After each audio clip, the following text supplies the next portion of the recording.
Bonjour et bienvenue sur la chaîne YouTube des éditions Akata pour une nouvelle vidéo en coulisses. Et je vais vous présenter aujourd'hui les nouveautés du 22 octobre 2020. Alors c'est une grosse journée puisque à mon avis il y a vraiment 3 titres très importants qui sont disponibles aujourd'hui. Et je vais commencer forcément avec notre début de série, donc à savoir Nos temps contraires. Alors très vite fait, je vais pas m'attarder dessus, mais on a décidé de faire pour Nos temps contraires un box présentoir pour les libraires qui pourraient avoir envie de mettre la série en avant. Et du coup on s'est fait plaisir en utilisant de nombreux visuels couleurs qu'on a de cette série-là. Voilà, c'est vrai que pour la promotion, j'aime beaucoup utiliser en général des visuels différents justement pour montrer la richesse d'un univers. Là justement on a accès en mettant un cocoon, donc un vaisseau spatial, et puis de l'autre côté on voulait aussi appuyer sur l'aspect diversité. Mais ce que je voulais surtout vous dire sur cette série-là, c'est un peu vous parler encore une fois du travail qui a été effectué cette fois-ci par rapport notamment à la traduction. Alors voilà, c'est une œuvre de science-fiction, et les œuvres de science-fiction c'est toujours très compliqué d'un point de vue technique, d'un point de vue du vocabulaire, c'est souvent très dense et ça nécessite un travail assez pointu et assez précis qui n'est pas toujours très simple.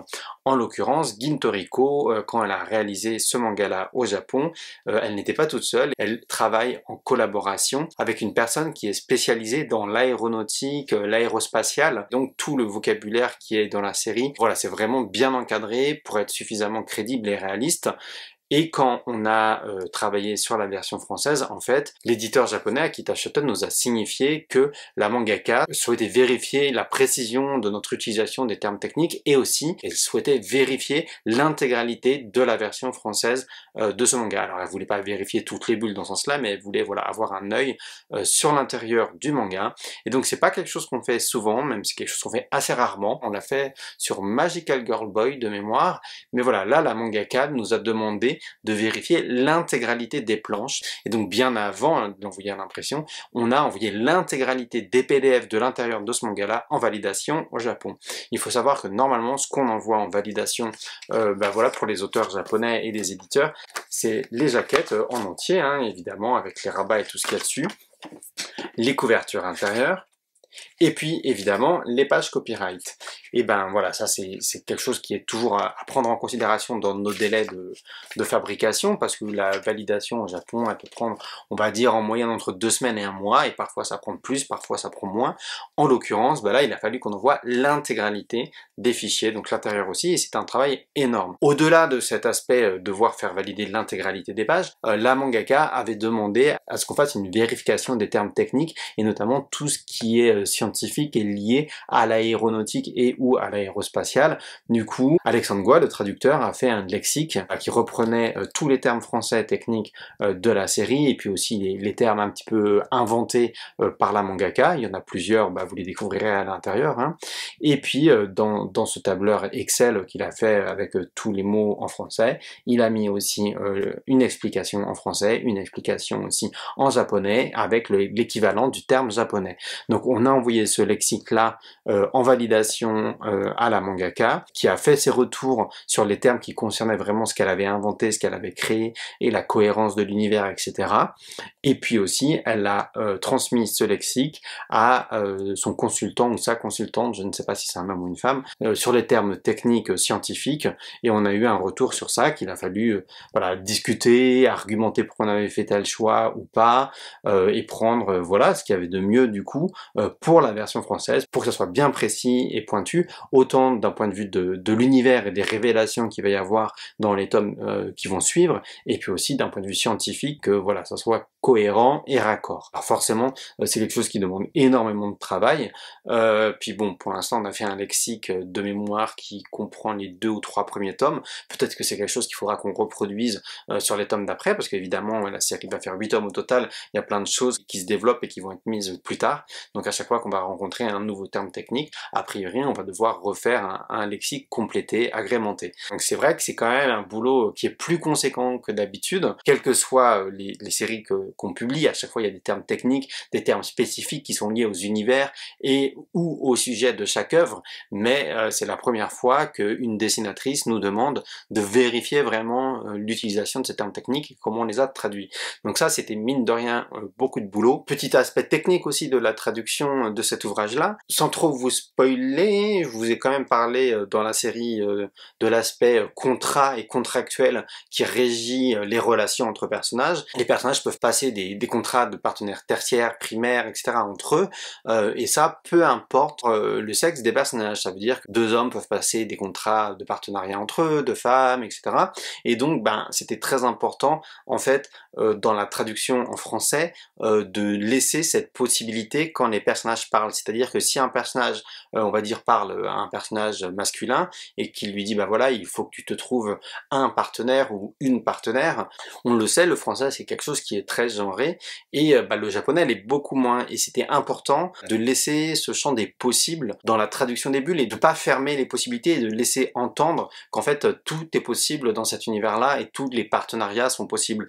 Donc il y a quelques bulles où si on les avait traduits de manière directe et frontale, on aurait dû faire un choix assez marqué, mais en fait dans cette série-là on ne sait pas a priori voilà l'orientation sexuelle des personnages et voilà, ça fait partie vraiment de quelque chose qui est très normal et très normalisé dans cet univers-là. C'est un manga qui est très fluide en fait en termes de personnages et d'orientation et de possibilités, et c'était important de pas fermer ce champ-là dans la traduction. Donc il y a quelques bulles comme ça qu'on a dû un peu arranger pour que ça ne ferme pas cette possibilité-là. Voilà ce que je vais vous dire sur ce premier tome de Noto Contraire en termes de coulisses de création.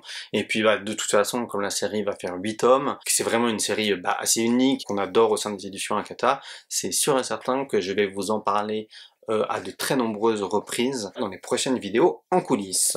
Je passe au second manga que je vais vous présenter aujourd'hui, et c'est le deuxième tome de moi aussi, donc le deuxième tome qui est le dernier. Alors là, les choses que je vais vous dire sont surtout liées au partenariat qu'on fait avec cette association Solidarité Femmes. C'est pas la première fois qu'on fait un partenariat avec une association à but caritatif.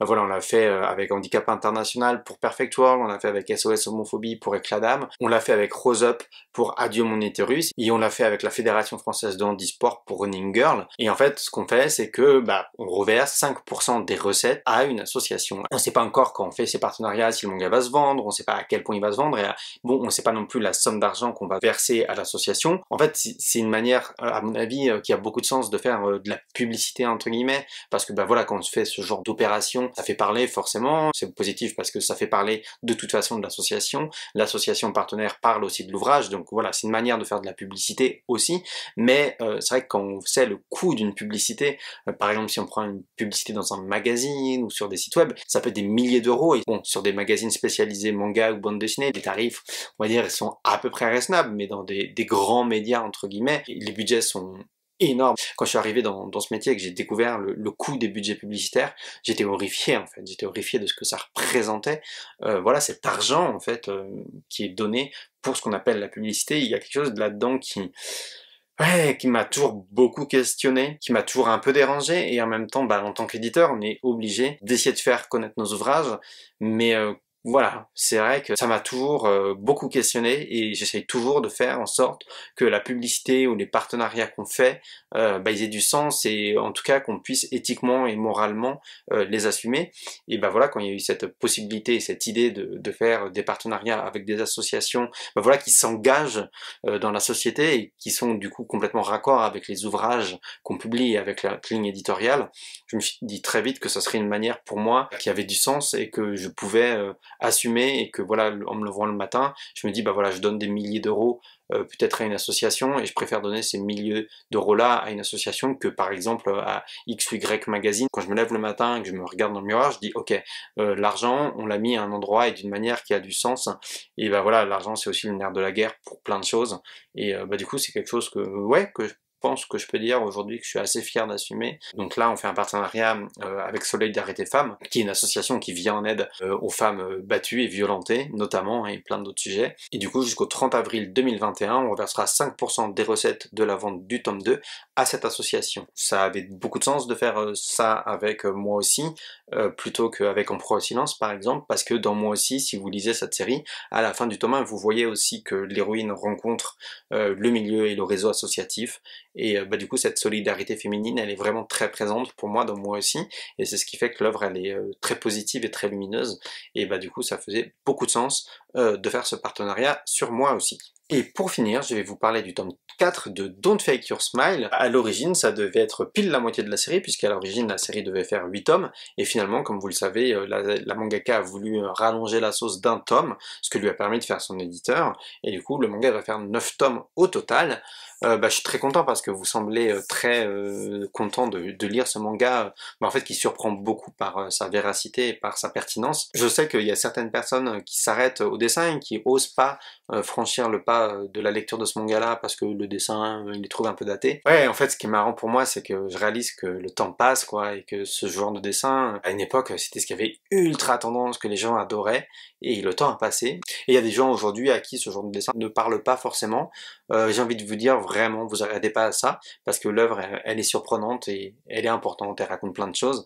Alors c'est vrai qu'au fil des tomes, je vois la pression qui monte, je vois les attentes de tout le monde vis-à-vis de cette série-là, qui monte, et tout le monde voit à quel point cette série, elle est incroyable, et à quel point elle est pointue et précise et pertinente. Donc à la sortie de chaque tome, j'ai un peu la pression et l'angoisse de savoir si ça va pas décevoir les gens. Après, moi j'étais avant d'être éditeur de ce manga-là, lecteur, et j'avais la même attente sur ce manga-là, et c'est parce que j'ai pas été déçu par ce qui s'y passait qu'on a décidé de le publier. Donc normalement, il n'y a pas de souci, si vous avez aimé les 3 premiers tomes, vous devriez pas être déçu de la suite et non plus de la conclusion. Donc voilà, à suivre. Alors après, il y a juste une petite chose que je voudrais évoquer en coulisses, voilà, encore une fois, c'est pour parler un petit peu de la vie et du quotidien, entre guillemets, d'éditeurs de manga. Dans ce tome-là, alors je suis en train de chercher la page, la mangaka évoque, voilà, 20 ans de carrière, exposition de planches originales de Kotomi Aoki, du 21 au 26 novembre 2018. En fait, il s'avère qu'en novembre 2018, j'étais au Japon, d'ailleurs c'est la dernière fois que j'y étais, merci le corona, j'avais prévu d'y aller, voilà, mais situation mondiale oblige, je n'ai pas été au Japon depuis novembre 2018, je suis pas très ravi de ça, mais voilà, quand j'étais au Japon en novembre 2018, il s'avère qu'il y avait énormément d'expositions autour du shoujo manga. J'étais comme un gamin, j'étais super content parce que j'ai été faire plein d'expositions. Bon, j'avais tous mes rendez-vous éditeurs japonais avec les auteurs, etc. Mais en parallèle, quand j'avais des trous dans mon emploi du temps, le week-end, etc., j'allais faire plein d'expositions shoujo manga. Il y avait une exposition de Mineo Maya, il y avait une exposition de Yukari Ichijo, il y avait une exposition Cardcaptor Sakura. Voilà, il y avait plein d'expositions. J'en ai profité, j'en ai fait 4. Et il y avait cette fameuse exposition sur les 20 ans de carrière de Kotomi Aoki. Le truc, c'est qu'elle commençait 1 ou 2 jours avant mon départ du Japon, c'était la course, je courais partout, et juste avant j'avais été faire une autre exposition au même endroit. C'est un endroit où ils font plein d'expositions voilà, sur des mangas avec des planches originales où on peut même prendre des photos. Il y avait une exposition Fujita, donc l'auteur de Karakuri Circus. Je vous arrête tout de suite, on n'a pas signé de manga de Fujita au sein des éditions Akata, j'adore le travail de l'auteur, donc j'avais été voir l'exposition, surtout c'était époustouflant, mais non, on n'a pas signé de manga de Fujita. Cela étant dit, je reviens sur mon sujet, il y avait cette exposition Kotomi Aoki qui commençait au Japon juste avant que je parte, j'avais très envie d'y aller, mais c'était un moment où on n'avait pas encore décidé de la publication de ce manga-là. Moi j'étais déjà titillé par ce manga-là, j'ai déjà parlé de comment je l'ai découvert, donc ça correspond pile à ce moment-là en fait, entre le tome 3 et le tome 4, et j'étais au Japon pour la sortie du tome 4. Là, ça me travaillait beaucoup et j'avais envie de le publier, mais on n'avait pas encore entamé les discussions, on n'avait pas vérifié que ça intéressait ou pas les éditions Soleil. Donc, j'ai pas été voir l'exposition de Kotomi Aoki, qui est 20 ans de carrière. Pas le temps, quoi, trop fatigué. Puis j'avais fait plein d'autres expositions déjà, donc voilà, je regrette un peu, je vous avoue, mais c'était marrant parce que quand j'ai retravaillé sur ce tome 4, j'ai vu ça, et ça m'a rappelé un peu des souvenirs, et des souvenirs de mon dernier voyage au Japon. pour le moment en tout cas. Et voilà, donc c'était un petit clin d'œil anecdote de ma vie et de mon quotidien d'éditeur de manga. Je vais m'arrêter là pour parler de ces ouvrages-là. Donc si je récapitule, le tome 1 de Nos temps contraires, le tome 2 de Moi aussi, et puis le tome 4 de Don't Fake Your Smile, tout ça est très cohérent. Hein. Ces 3 mangas qui sortent en même temps, voilà, il y a quelque chose à mon avis de très inclusif, très féministe dans tout ça. Je trouve vraiment que c'est un très bel office de nouveauté. J'espère que voilà, vous êtes intrigués par ces ouvrages, que vous avez envie de les découvrir. J'espère que ce que je vous raconte dans ces vidéos, ça vous intéresse. N'hésitez pas à commenter, à me dire si ça vous intéresse ou pas, qu'est-ce que je pourrais améliorer. Je lis tous vos commentaires, hein, je réponds pas toujours parce que j'ai pas le temps, mais je vous assure que je lis vos commentaires. D'ailleurs, je vous en remercie, ça me motive et ça me fait toujours plaisir de voir vos commentaires, vos remarques et vos retours. Quand je trouve le temps de répondre, notamment le soir et le week-end quand je suis chez moi, j'essaye de le faire. En tout cas, voilà, je vais essayer de continuer à faire ces vidéos en coulisses. En tout cas, voilà, donc n'hésitez pas à commenter, sachez que je lis. N'hésitez pas à partager si ça vous plaît. N'hésitez pas à vous abonner à la chaîne et à laisser un pouce bleu. Et puis je vous souhaite plein de belles lectures et plein de belles choses parce que les temps sont compliqués en ce moment. Donc voilà, je vous souhaite plein de courage pour affronter le quotidien et toutes ces choses-là. Et puis je vous dis à bientôt pour de prochaines vidéos en coulisses.